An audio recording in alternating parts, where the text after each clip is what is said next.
नमस्कार। आदर्श शिक्षण समिति बाड़मेर द्वारा संचालित ई शिक्षण कक्षा में आप सभी भैया बहनों का हार्दिक स्वागत एवं अभिनंदन।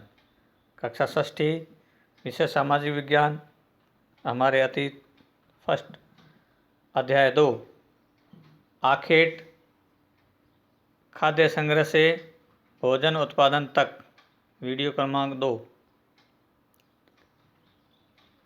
सेल, चित्रकला, इनमें से हमें क्या क्या पता चलता है, इस चित्र के बारे में बताएंगे। जिन गुफाओं में लोग रहते थे उनमें से कुछ की दीवारों पर चित्र मिले हैं। इनमें कुछ सुंदर उदाहरण मध्य प्रदेश और उत्तर प्रदेश की गुफाओं से मिले चित्र हैं। इनमें जंगली जानवरों का बड़ी कुशलता से सजीव चित्रण किया गया है। पुरास्थल उस स्थान को कहते हैं जहां औजार, बर्तन और इमारतों जैसी वस्तुओं के अवशेष मिलते हैं। ऐसी वस्तुओं का निर्माण लोगों ने अपने काम के लिए किया था और बाद में वे उन्हें वहीं छोड़ गए। ये जमीन के ऊपर, अंदर, कभी कभी समुद्र और नदी के तल में पाए जाते हैं। इन पुरास्थलों के बारे में आपको अगले अध्याय में बताया जाएगा। आग की खोज। मानचित्र 2 में कुरनूल गुफा ढूंढने पर पता चलता है कि यहाँ राख के अवशेष मिले हैं। इसका मतलब ये है कि आरंभिक लोग आग जलाना सीख गए थे। आग का इस्तेमाल कई कार्यों के लिए किया गया होगा, जैसे कि प्रकाश के लिए, मांस भूनने के लिए और खतरनाक जानवरों को दूर भगाने आदि कामों के लिए। नाम और तिथियाँ। हम जिस काल के बारे में पढ़ रहे हैं, पुरातत्वविदों ने उनके बड़े बड़े नाम रखे हैं। आरंभिक काल को वे पुरापाषाण काल कहते हैं। ये दो शब्दों पुरा यानी प्राचीन और पाषाण यानी पत्थर से बना है। ये नाम पुरास्थलों से प्राप्त पत्थर के औजारों के महत्व को बताता है। पुरापाषाण काल 20 लाख साल पहले से 12,000 साल पहले के दौरान माना जाता है। इस काल को भी 3 भागों में विभाजित किया गया है: आरंभिक, मध्य एवं उत्तर पाषाण युग। मानव इतिहास की लगभग 99% कहानी इसी काल के दौरान घटित हुई। जिस काल में हमें पर्यावरणीय बदलाव मिलते हैं उसे मेसोलिथ यानी मध्य पाषाण युग कहते हैं। इसका समय लगभग 12,000 साल पहले से लेकर 10,000 साल पहले तक माना गया है। इस काल के पाषाण औजार आमतौर पर बहुत छोटे होते थे। इन्हें माइक्रोलिथ यानी लघु पाषाण कहा जाता है। प्रायः इन औजारों में हड्डियों या लकड़ियों के मुट्ठे लगे हंसिया और आरी जैसे औजार मिलते थे। साथ साथ पुरापाषाण युग वाले औजार भी इस दौरान बनाए जाते रहे। अगले युग की शुरुआत लगभग 10,000 साल पहले से होती है। इसे नवपाषाण युग कहा जाता है। नवपाषाण का क्या मतलब होता होगा? हमने कुछ स्थानों के नाम दिए हैं। अगले अध्याय में तुम्हें ऐसे अनेक नाम मिलेंगे। अक्सर हम पुराने स्थानों के लिए उन नामों का प्रयोग करते रहते हैं जो आज प्रचलित हैं, क्योंकि हमें ज्ञात नहीं है कि उस काल में इनके क्या नाम रहे होंगे। बदलती जलवायु। लगभग 1200 साल पहले दुनिया की जलवायु में बड़े बदलाव आए और गर्मी बढ़ने लगी। इसके परिणाम स्वरूप कई क्षेत्रों में घास वाले मैदान बनने लगे। इससे हिरन, बारहसिंगा, भेड़, बकरी और गाय जैसे उन जानवरों की संख्या बढ़ी जो घास खाकर जिंदा रह सकते हैं। जो लोग इन जानवरों का शिकार करते थे वे भी इनके पीछे आए और इनके खाने पीने की आदतों और प्रजनन के समय की जानकारी हासिल करने लगे।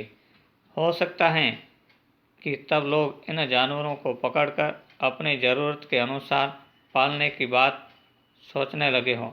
साथ ही इस काल में मछली भी भोजन का महत्वपूर्ण स्रोत बन गई। खेती और पशुपालन की शुरुआत। इसी दौरान उपमहाद्वीप के भिन्न भिन्न इलाकों में गेहूँ, जौ और धान जैसे अनाज प्राकृतिक रूप से उगने लगे थे। शायद महिलाओं, पुरुषों और बच्चों ने इन अनाजों को भोजन के लिए बटोरना शुरू कर दिया होगा। साथ ही वे यह भी सीखने लगे होंगे कि ये अनाज कहाँ उगते थे और कब पककर तैयार होते थे। ऐसा करते करते लोगों ने इन अनाजों को खुद पैदा करना सीख लिया होगा। इस प्रकार धीरे धीरे वे कृषक बन गए होंगे। इसी तरह लोगों ने अपने घरों के आसपास चारा रखकर जानवरों को आकर्षित कर उन्हें पालतू बनाया होगा। सबसे पहले जिस जंगली जानवर को पालतू बनाया गया वह कुत्ते का जंगली पूर्वज था। धीरे धीरे लोग भेड़, बकरी, गाय और सूअर जैसे जानवरों को अपने घरों के नज़दीक आने को उत्साहित करने लगे। ऐसे जानवर झुंड में रहते थे और ज़्यादातर घास खाते थे। अक्सर लोग अन्य जंगली जानवरों के आक्रमण से इसकी सुरक्षा किया करते थे। इस तरह धीरे धीरे वे पशुपालक बन गए होंगे। लोगों द्वारा पौधे उगाने और जानवरों की देखभाल करने को बसने की प्रक्रिया का नाम दिया गया है। अपनाए गए ये पौधे तथा जानवर अक्सर जंगली पौधों तथा जानवरों से भिन्न होते हैं। इसकी वजह यह है कि बसने की प्रक्रिया की दिशा में अपना गए पौधों या जानवरों का लोग चयन करते हैं। उदाहरण के तौर पर लोग उन्हीं पौधों तथा जानवरों का चयन करते हैं जिनके बीमार होने की संभावना कम हो। यही नहीं, लोग उन्हीं पौधों को चुनते हैं जिनसे बड़े दाने वाले अनाज पैदा होते हैं। साथ ही जिनकी मजबूत डंठलें अनाज के पक्के दानों के भार को संभाल सके, ऐसे पौधों के बीजों को संभाल कर रखा जाता है ताकि फिर से उगने के लिए उनके गुण सुरक्षित रह सकें।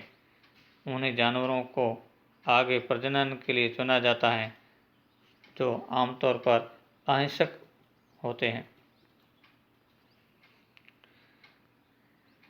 इसलिए हम देखते हैं कि पाले गए जानवर तथा कृषि के लिए अपनाए गए पौधे जंगली जानवरों तथा पौधों से धीरे धीरे भिन्न होते गए। मिसाल के तौर पर जंगली जानवरों की तुलना में पालतू जानवरों के दांत और सींग छोटे होते हैं। इन दांतों को देखो, इनमें से कौन सा जंगली सुअर का है और कौन सा पालतू सुअर का। बसने की प्रक्रिया पूरी दुनिया में धीरे धीरे चलती रही। यह करीब 12,000 साल पहले शुरू हुई। वास्तव में आज हम जो भोजन करते हैं वो इसी बसने की प्रक्रिया की वजह से हैं। कृषि के लिए अपनाई गई सबसे प्राचीन फसलों में गेहूँ तथा जौ आते हैं। उसी तरह सबसे पहले पालतू बनाए गए जानवरों में कुत्ते के बाद भेड़, बकरी आते हैं।